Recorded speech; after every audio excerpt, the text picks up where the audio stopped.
Hey everyone, Francis here from What a Hell of a Way to Die.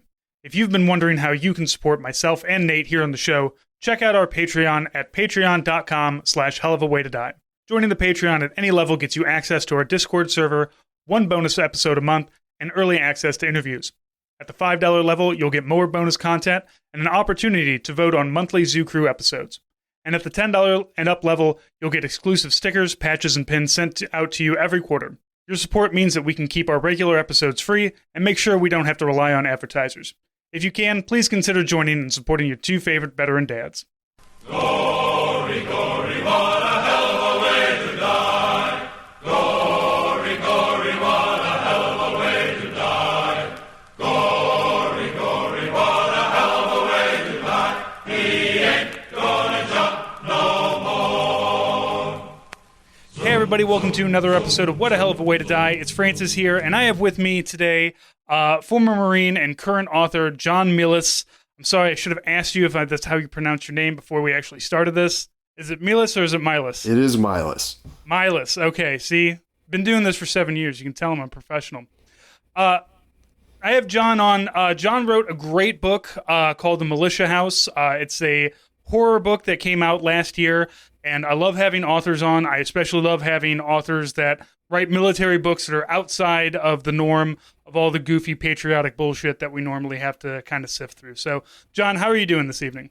I'm great. I've got a little bit of a cold, so I'll try not to have to pause to blow my nose or cough too much. I should also say about the pronunciation of my last name. I've heard it all, and Roxanne Gay pronounces it Milas. So in that case, sometimes I will defer to that pronunciation. It makes you sound fancier. I'll tell you that. So, John, like I said, I wanted to bring you on. I really liked this book because it was kind of outside of the wheelhouse of what I normally read.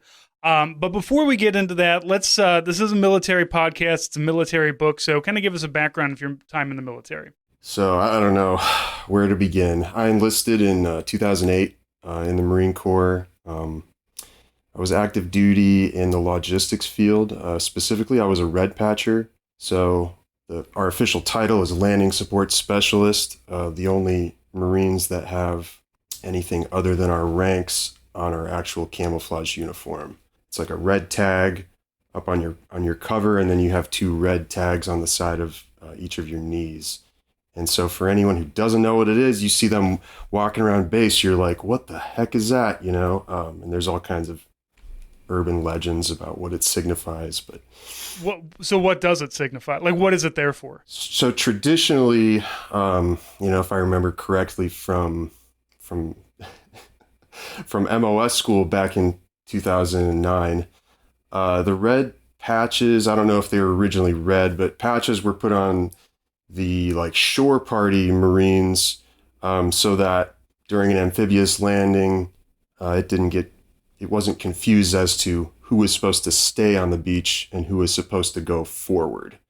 Because I guess there had been some, confusion about that. Sure, I'm confused why you're putting me on this beach. I want to go back on the boat. Yeah, I can understand that. Yeah, I couldn't tell you when the patches originated, but I don't know. It's one of those things that when you're in job school, of course, when you first show up and you're still a boot and you don't have the patches, then you look up to everyone who's wearing them. And it's kind of ridiculous. It's like you're looking up to these people because they have a 1-inch red square, stitched onto their cover. Like, okay.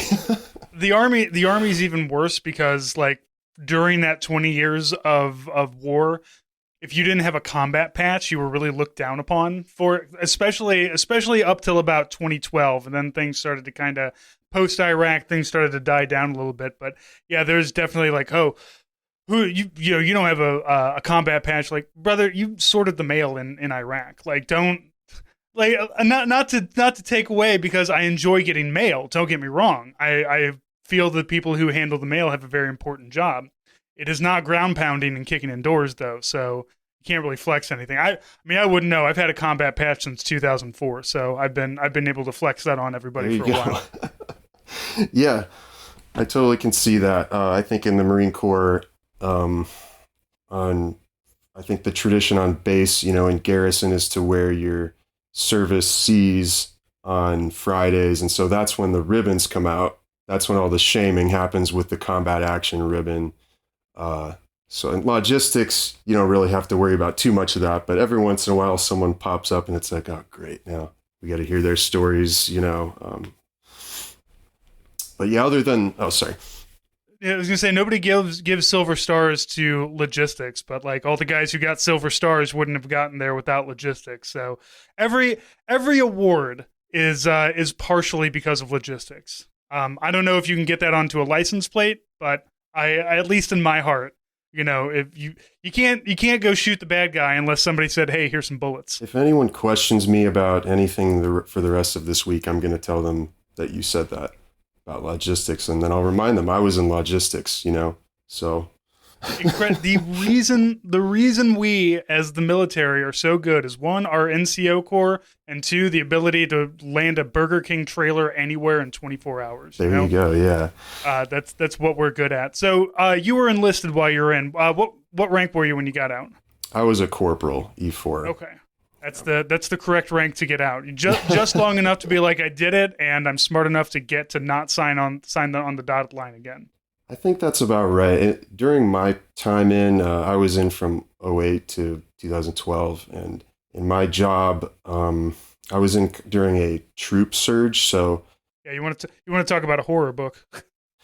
Yeah, so I was in kind of this group of folks who we were sort of shooting for E4. Hopefully, like if you came in as an E1, we were shooting for E4, by our fourth year. And then of course, when we get out, we're looking back and like the people who were boots when we were NCOs were getting out as E5s at the end of their first 4 years. So it was like, there was so much dependent on just the timing, who was there, what was needed. And I think one of the biggest myths about probably any branch, but the Marines is such a small branch. Like, I think it's a big misconception to think, especially I don't know, officer or enlisted, it's a misconception to think that once you're in, you're just in forever. You have to really work hard to stay in, especially like when I was getting out and they were drawing down numbers.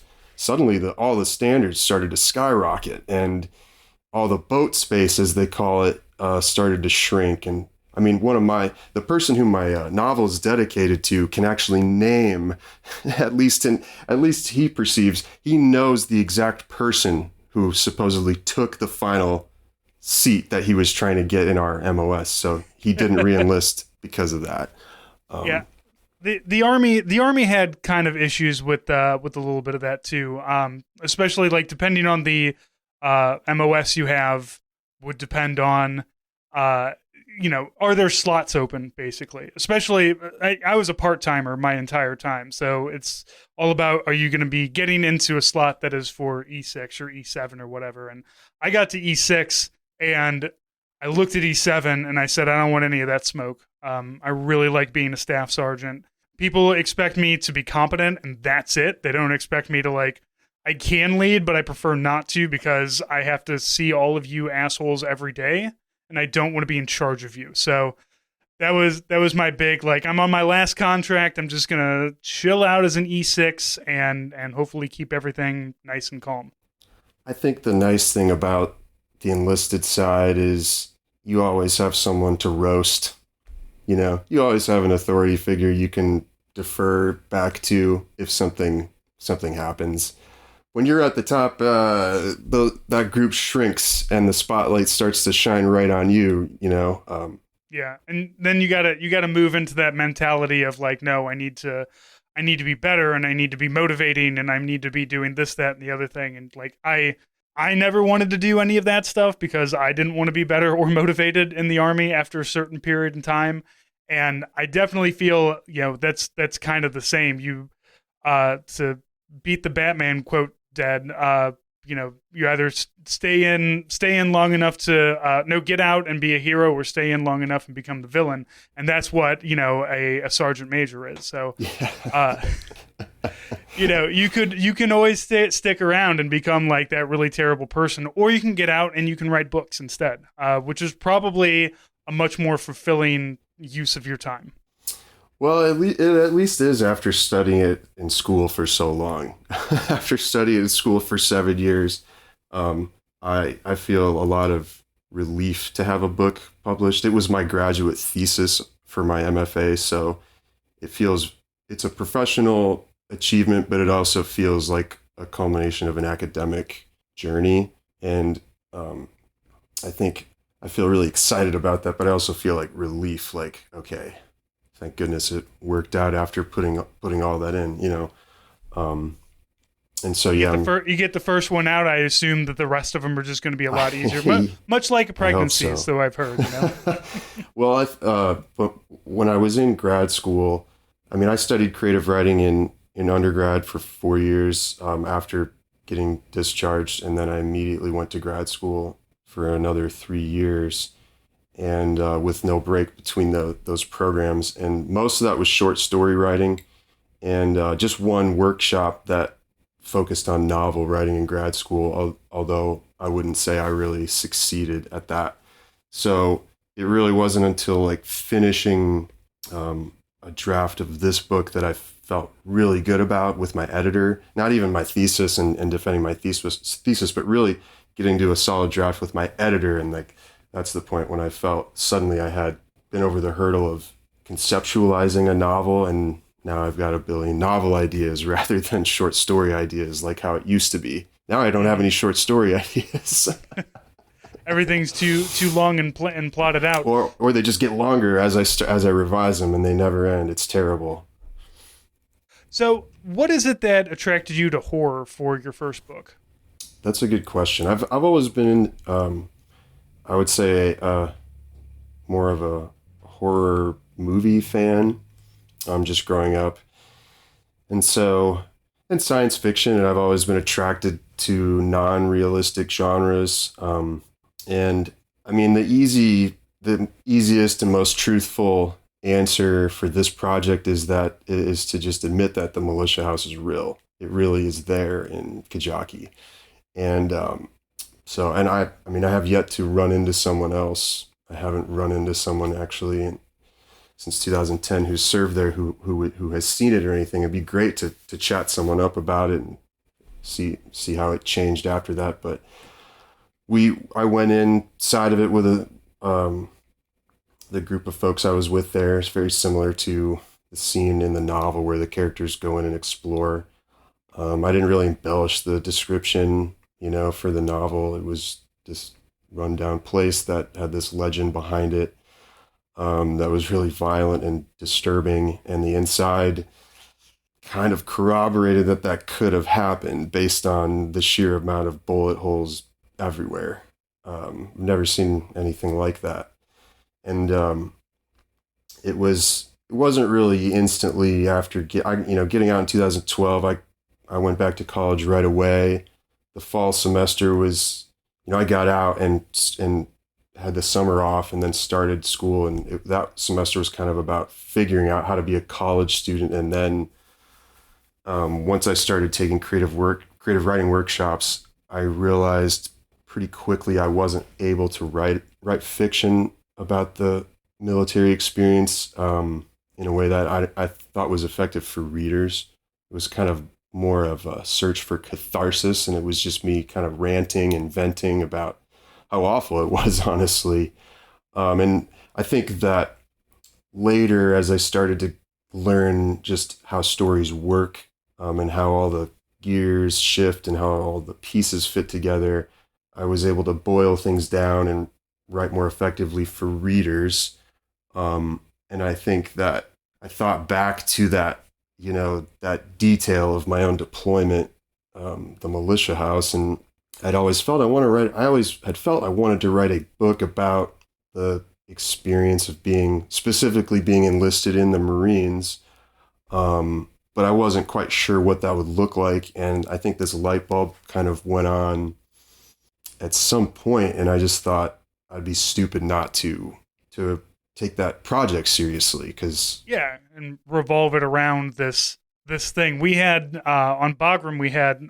We called them Motel 6 and Motel 8, but they were they were converted. They were Soviet buildings converted into offices. But yeah, there was a lot of AK-47 holes in the outside that they're like, no, we're not going to patch these. We're probably going to knock these things down eventually. But Afghanistan does have like the scars of so many other wars all over it, like all over the landscape and all over the people as well. Like going back to the British invading, going back to Alexander the Great. Everybody has wanted a piece of Afghanistan at some point, and it does really, as you said, kind of lend to a place full of ghosts in one way or another. And some of them are not happy ghosts. They're very angry ones. I did feel like I really did enjoy reading your main character, Loyette.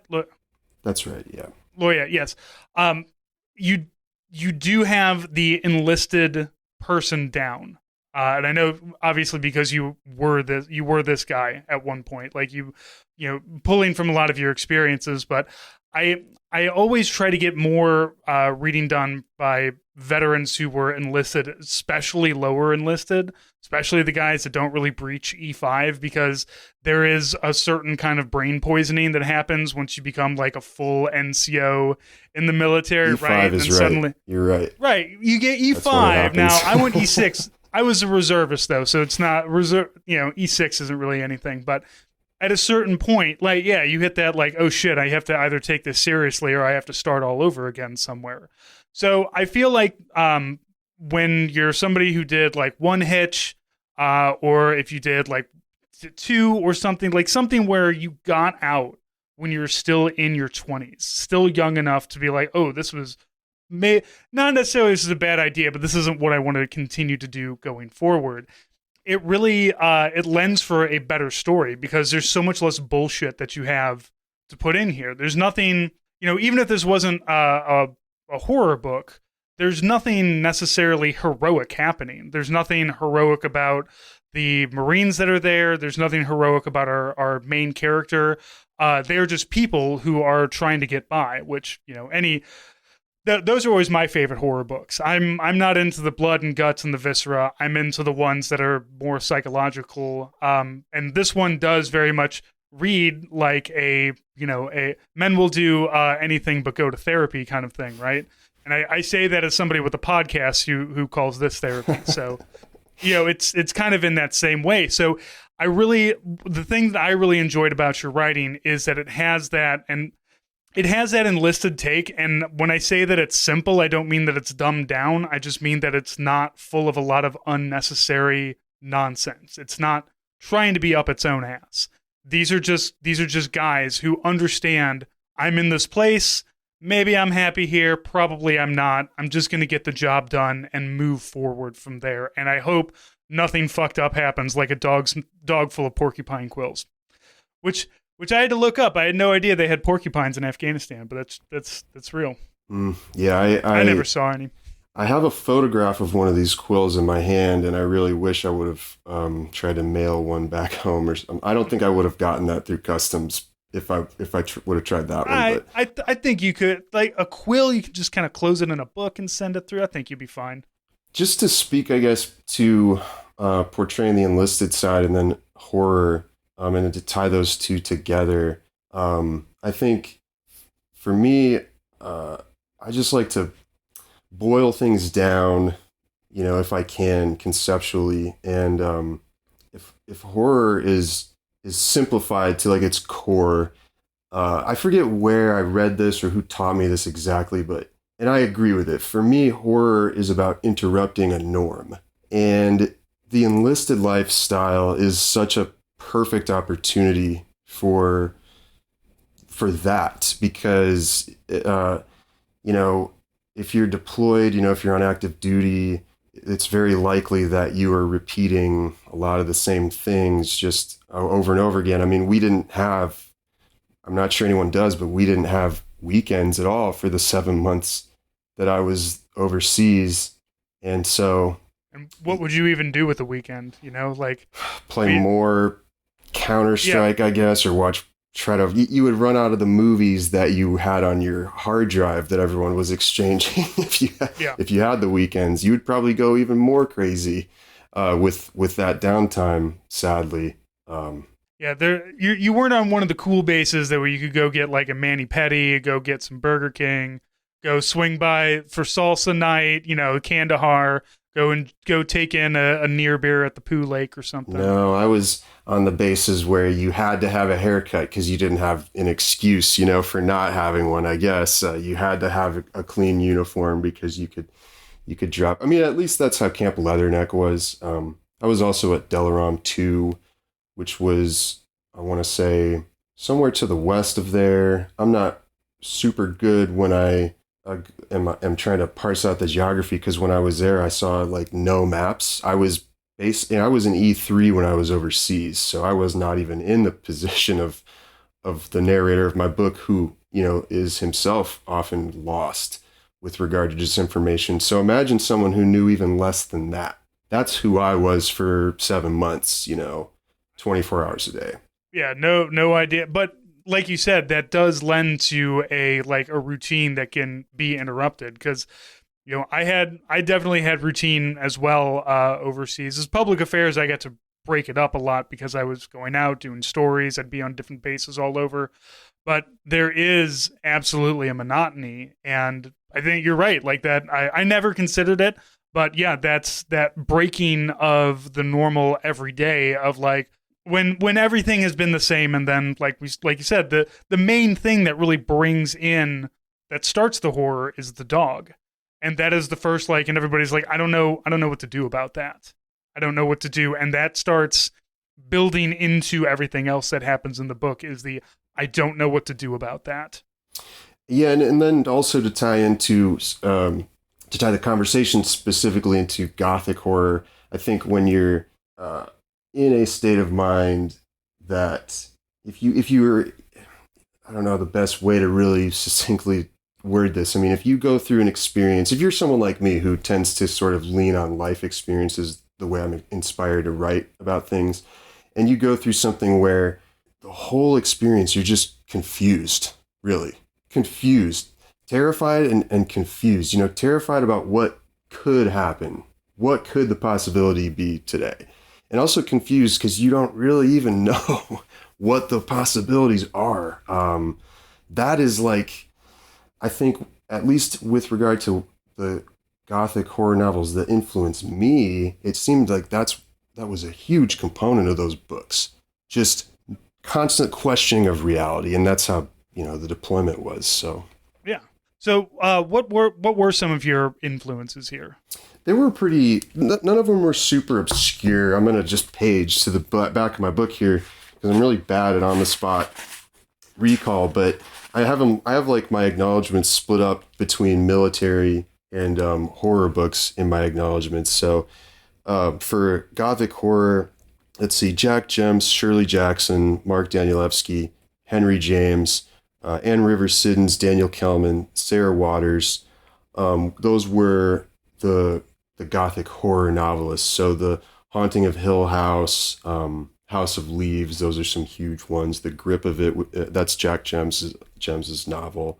The Turn of the Screw. So the slow burn, kind of more psychological Gothic horror novels, that, especially with The Turn of the Screw, that's a very ambiguous tale where you can sort of choose one or the other in terms of how you want to interpret it. If there's really some kind of ghost haunting taking place, or if the focalizer, the governess, is losing her mind.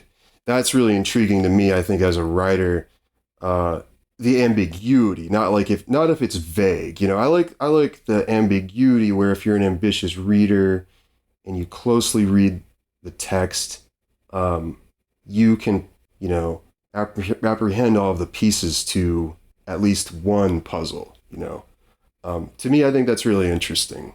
Yeah, the kind of horror that invites a conversation afterwards, not, because I know I've never been huge into horror. I read a lot of pop horror like Stephen King, and I read a lot of Goosebumps when I was growing up. But beyond that, I didn't, it was just, as a genre, never really interested me. until later on in my 30s when I kind of had that like, oh, it's not just all blood and guts, and it's not just all, mountains of madness. Like there are these kind of in between things, and there are these other horror books that people are writing that can be that they can have these kind of questioning things. And I know psychological horror, like I know that exists as a genre. It was just I never read books like that. I would watch the movies, and it would, I'd enjoy the movie, but the book really I feel lends a lot more to it because you do get to be inside of somebody's head. You get like your main character. It does not talk all that much. There's not much to say, but there's a constant internal dialogue going on, and I think that we miss out a lot of that when we're going to the visual medium. Because we can't put ourselves into the place of that character, which we can do here. This is written kind of, he speaks to himself. And in that we get to be like, okay, I'm in the house. I'm seeing the dog. I'm in the basement with all the bullshit happening.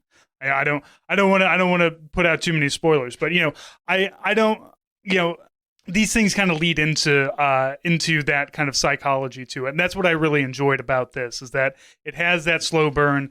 And even though like in the first couple chapters, you're following the day in the life of Marines doing what Marines do, and it's not door kicking. It's more, sitting around trying to stay busy, dealing with logistic stuff, going, your infantry guys go out and come back on convoys. But it kind of that boring, it puts you into this, like, here's the boring routine, and now we're going to break the routine. And I just really enjoyed that. Like I was, a friend of mine sent me this book and he says, hey, this is going to be up your alley. It's horror, but it's also like takes place when you were overseas too. So I haven't really found anything else like this. Now you write and read horror and have more of a look into this kind of genre than I do. So are there any more contemporaries that, are doing something kind of similar? That's a good question. I've actually been kind of bad with reading for the past 9 months or so. I guess since my book came out, it's been, well, really, that's a lie. Since the early quarantine stages of the pandemic, I've just struggled to read. I think when you finish grad school and you get an MFA, reading's kind of, it starts to become work. Yeah, exactly. And so I've really struggled to find the light switch, to flip the light switch back on, to just be able to sit down and like fun read. When I do that, I have a huge backlog of novels in the Alien series that I need to read, all published by Titan Books these days. I'm a huge Alien fanatic. Way different. That's a way different type of horror than the Militia House. But I was going to just speak to other. I can answer your question about other military works, at least two specifically that are influential to me, that are vaguely, one of them takes place at the same time as my book, and it's a nonfiction book called The Lieutenant Don't Know. And Jeff Clement, who wrote that, is one of the writers of the two epigraphs that open the book. He and Nicki Minaj. I asked him to tell me how his family reacts to that, because he said he was giving them a bunch of copies of the book for Christmas. So I said, let me know what they think of you and Nicki Minaj being on the same page. But his book is really interesting. It's from the officer's perspective of logistics on the same deployment I was actually on in 2010. So way different voice, and it's a lot more straight information, but he also does write with a voice, and his goals were to write something, I think, to leave behind, for generations of his family. So it does have a very kind of intimate, personal touch to it, and the writing is very well done. And the other piece, I think, is a documentary called Combat Obscura from 2018 that was directed by Miles. I don't know if his last name is pronounced Lugosi or Lagos. And it's about 70 minutes long, and it takes place in the Kajaki district. So I was really interested to see this just superficially, in case there was anything on screen that I had seen when I was there. And I was also writing my thesis, so I was kind of like, oh shit, is this going to step on my toes with something in my book? It turns out, I mean, this movie is, I don't really feel like I need to watch war movies anymore. It's like the longest 70 minutes of your life, but it is a brilliant piece of art. Yeah, I think Restrepo did that for me. I watched that and I was like, all right, I think I'm done. I think that they're important, but I don't necessarily want to relive a lot of those things. And that kind of comes, that I feel like that kind of comes with the territory. I have no problem with military, but it's, military movies, especially when we're only like, less than 5 years removed from our last war. And it's really hard to create media because people tried to do it for the entire 20 years, trying to create media to explain or be around or be part of the war. And it was very difficult because nobody thought it was funny and nobody wanted to watch it because we were all embarrassed by it. But it kept going. And so there's just not a whole lot of like really great media. There's like the TV show Enlisted. That was really good. But that's about it. That's like everything else that's kind of come out has been either these really great documentaries or it's been something that's kind of fallen flat because like, I don't know. I just don't feel like it speaks to civilians as well anymore as well. So I don't know why there's so much less media, or if like in 20 or 30 years we're going to start seeing, our version of Platoon or whatever. But even Platoon came out like not that long after Vietnam. So it's strange. It's wild. It's when you say like when you say you don't want to relive a lot of these experiences, the thought I had too with, most, I think 9 out of 10 war movies is if you're watching and it's like a feature film and not a documentary, you're kind of you're reliving something, but it's like on someone else's Hollywood terms. Yeah, it's Hollywooded up. Like, that's why I can watch something like Battle Los Angeles, when aliens come down and the Marines have to go and kick all kinds of ass. That doesn't, like, regardless of course, I've never been attacked by aliens, but, that doesn't have the same hit. Like, as you said, you're watching this and be like, I wonder if I recognize anything from here. But when I watch, I can't think of any recent, modern day war movies that I've seen, but those Hollywood. Me either. I don't. But and again, like this, maybe I'm just bad at researching, but also I just don't think that they really exist.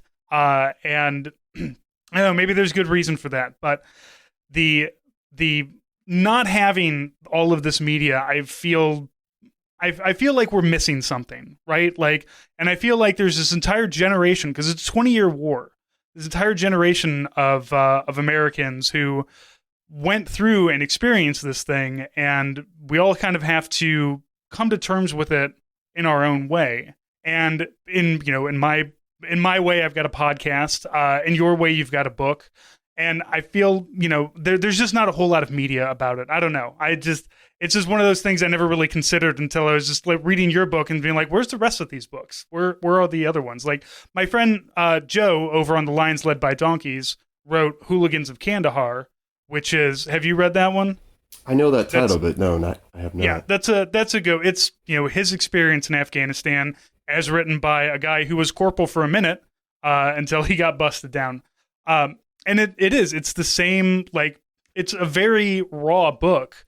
And when you read it, you do start to understand why nobody talks about it, I guess. But because, from an enlisted point of view, especially the lower enlisted, there's less bullshit. There's less, having to puff things up. So I don't know. I don't think we're ever going to get like a real good Band of Brothers out of this. We got Generation Kill, and it's about as far as we're gonna manage with it. It's just like this 1 month of the entire war, and that's all we're going to talk about. If I can just plug someone else, Terminal Lance, comic strip, but specifically the White Donkey, the full length book. I think that's kind of something that, I mean, I don't know why that hasn't. I've met people who aren't veterans who have read it, but my read on that, I felt like it was both really accessible, and also it it wasn't a documentary. It made all the right points, I think, that you would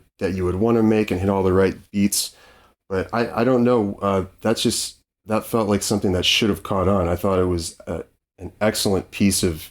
It's a graphic novel, but it's an excellent piece of writing. It's just, and I was not a grunt, but I was in that same generation of, junior and enlisted, and there's so many notes that I think overlap with the experience. Yeah, I remember when White Donkey came out. I know it was really big among the troops, and yeah, it's hard for those things to kind of make the jump. And I feel like part of that is because growing up, a lot of young Americans knew somebody who was in World War II, or they were in Vietnam or something like that. You have some kind of provenance to these wars of the past, and maybe like now you don't have as many people who serve. People kept just rotating out over and over again, and you don't have the big, people weren't drafted. It was an all-volunteer army the entire time, so that civilian-military bridge needs to be gapped. And things like The White Donkey and things like Militia House kind of do that, where you've written something to say, look, here's this experience that it's not going to be bogged down in a bunch of, acronyms. It's not going to be bogged down in a bunch of millspeak. It's not going to require you to learn a bunch of things. You're going to experience things through this person, and we're going to tell you he's hot, he's got a gun, he's confused, he's pissed off, and go. And I feel like most Americans can identify somewhat in some way with that, of being in a place where just like, I don't know why I'm here, I don't want to be here, and I really wish I could just go home. And those base emotions are really easy to grab onto. It's not easy for your average American to read a Navy SEAL book and who talks about going through buds or something like that. It's like, it was the hardest day of my life because we had to, lift the thing up and put the thing back down, and we had to keep doing that over and over again, and then we're Navy SEALs. We don't have those kind of experiences as normal, regular people going about our day. But, your character here, that's somebody we've all been.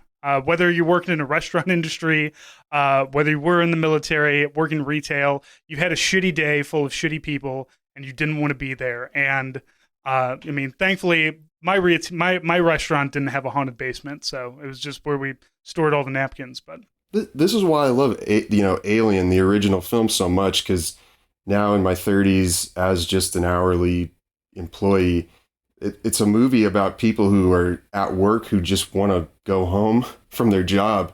The initial reaction to the monster actually is more of a facepalm. If you closely are looking at the performances, it's more of like a facepalm where everyone's kind of like, now we got to deal with this shit. And just that, like you're saying, that relatability of just being in a position where you might not really even want to be there. You're obliged to carry out some kind of task, and then there's just some kind of interruption to that. I think that right there is actually a great formula for horror, because there's already an inherent conflict where the character is up at odds with whatever the initial situation, whatever the norm is, to begin with. So as you went through the book and as you went through the horror of the Militia House, what is it that you were trying to achieve with your character? Like, is this kind of a, he's in the basement, he's questioning himself, he's questioning his time in the military, he's full of regret and self-doubt. Is this kind of how you were feeling at the same time, or is this how you kind of see how many people felt it? Like, what was the reason for that kind of progression? That's a good question. I think someone smarter might have to tell me if this is right or not, but this is the downside to enlisted people writing things, by the way. I have 2 degrees in creative writing, not 2 degrees in literary criticism or literary theory.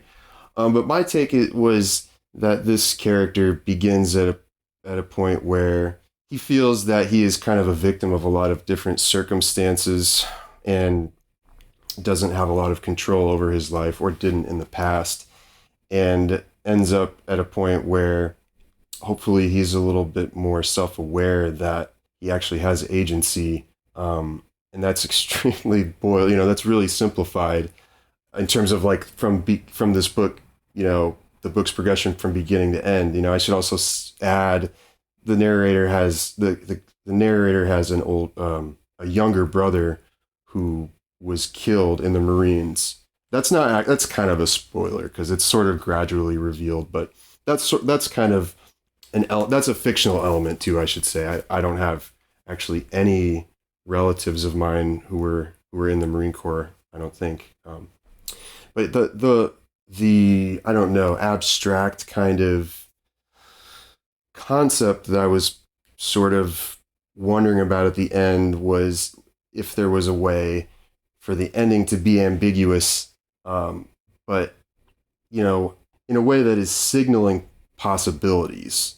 And I don't know, I don't want to spoil things, but there are endings that have I'll just say there are endings in other films and books and TV shows that use a similar kind of structure to the ending that I have. In my opinion, some of those examples really like close the door to possibilities. And when you reach the end, you can have a conversation, but it's kind of about a plot twist rather than what's left, what the future could be, what it is that's could potentially be beginning. I was taught that one way to end effectively is for the end to actually signal something else beginning. So it's a really convoluted response to your question. Well, and I'll simplify it. It's the difference between the end period and the end ? Yeah. So I felt that way too, because I hit the end of it and it did give me that, like, I feel like there should be more to this. And not in a I am unsatisfied with the ending, but in a I feel like there is more to this character and this house. So also just to be fair, I guess to myself, when the book was, so let's see, my agent sold the book right at the end of June 2021, and I had been essentially the book was rewritten and it's been heavily edited, but I've had generally the same beginning, middle, and end structure.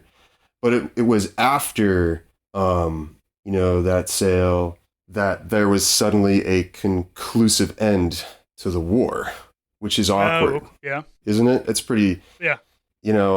Among the many things that the end of the war in Afghanistan were and are to everyone, it was a really awkward position to be in, to be like, okay, I want to structure this book and I'm very interested in ambiguity the way that a writer like Dan Shawn, for example, is interested in ambiguity. And it's about a real war. And I'm working on it and the war is still going on. And suddenly it's like, oh, now the war is over. Here's a book with this kind of vaguely open-ended finale that I can understand if that doesn't resonate. Because what I'm commenting on does have some, finality to it. I do feel, though, that I was surprised when the Afghan war ended, just because I did feel like it was going to be this ambiguous, like, global glob that we're always just, like, rotate. We always just got, like, 7,500 soldiers in Afghanistan doing various things. A far drawdown from, like, what it was during the height, but that it was always going to be a thing that's happening. We're always going to be having people in Afghanistan. And so having a book that has that ambiguous ending that keeps things open during a war, which, let's be honest, yes, the war in Afghanistan is done. We've removed our combat operations, but we still have people in Syria. We have people in Jordan. We're still fighting ISIS.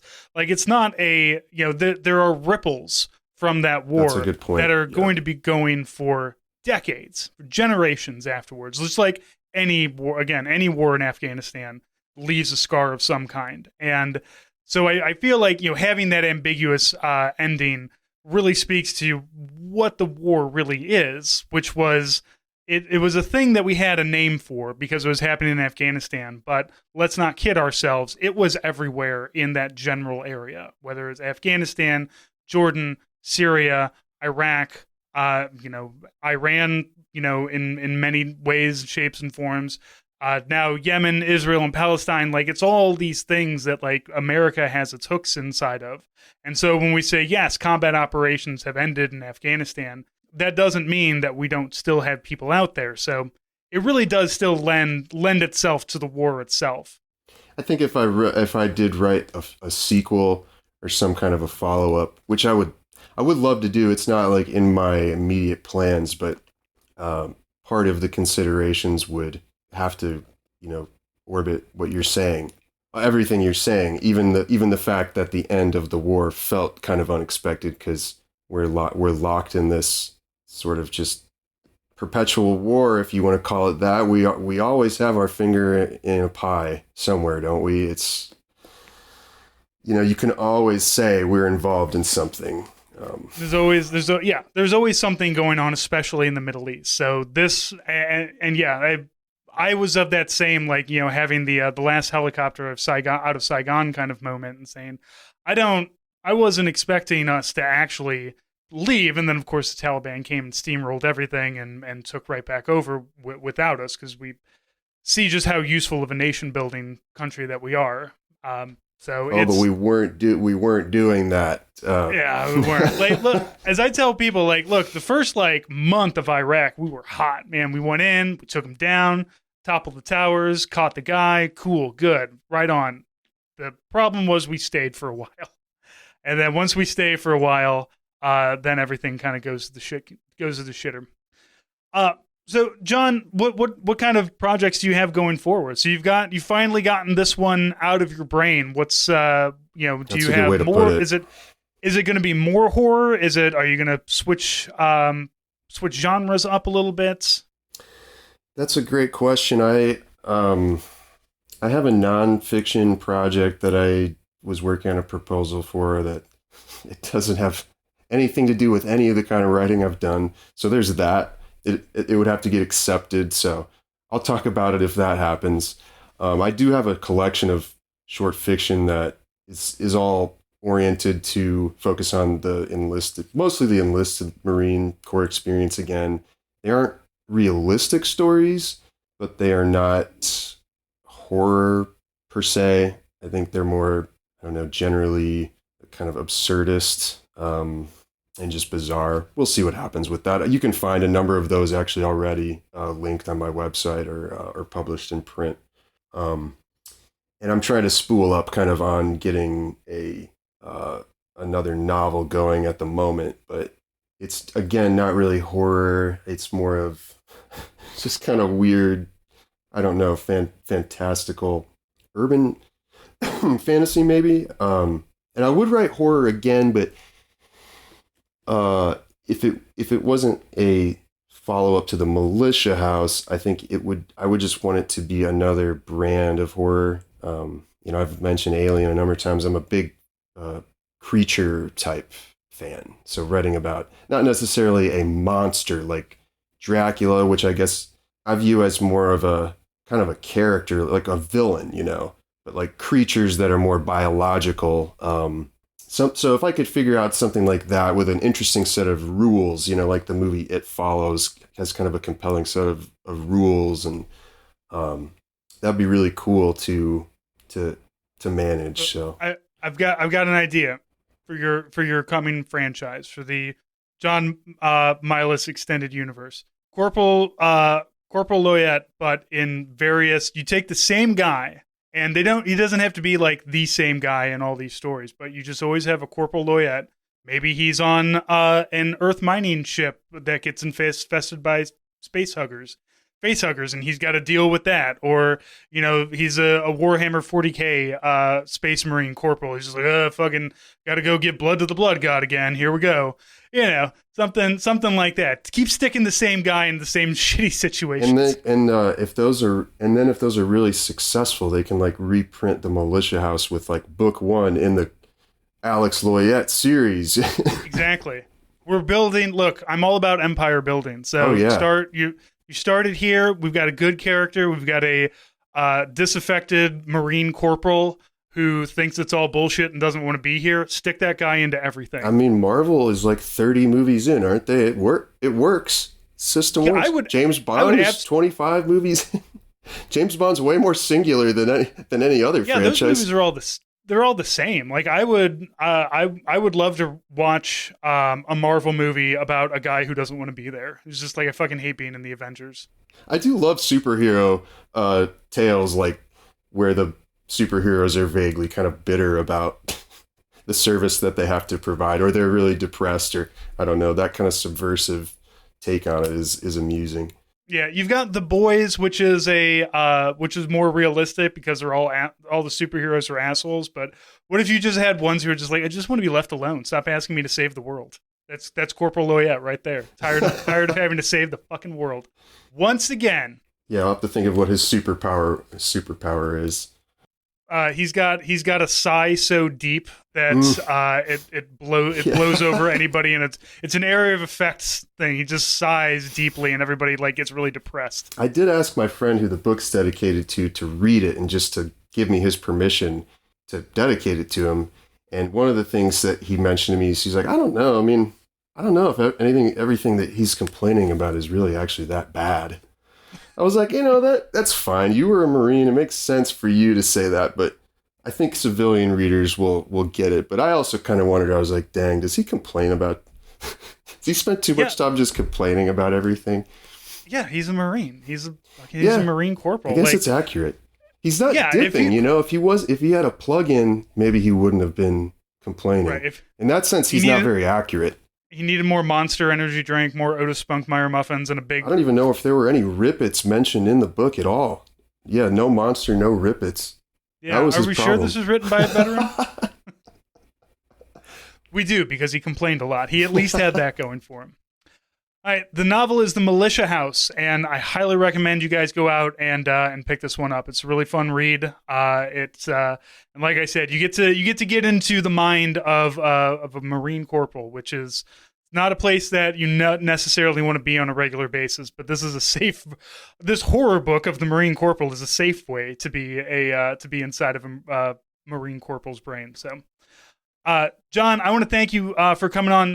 Plug your stuff, plug your website, tell people where they can find more of you. Thank you so much for having me. My website's johnmilas.com. That's essentially my portfolio. All of my short fiction publications are there. And if I confused you on this interview, there are other interviews with me. Maybe I answered your question there. Yeah, I haven't gone through and read any of your or gone through any of your other ones, but you did fantastic. Don't worry. Two enlisted guys talking. What better? Yeah. That's what this place originally. Well, actually, no. My co-host is an officer, but he also is pretty disaffected from the whole thing too. So, and he was a captain. That's like being a corporal of officers. It really is. Yeah. Yeah. Well, John, thank you so much, everybody. Thank you for listening, and we'll talk to you next week.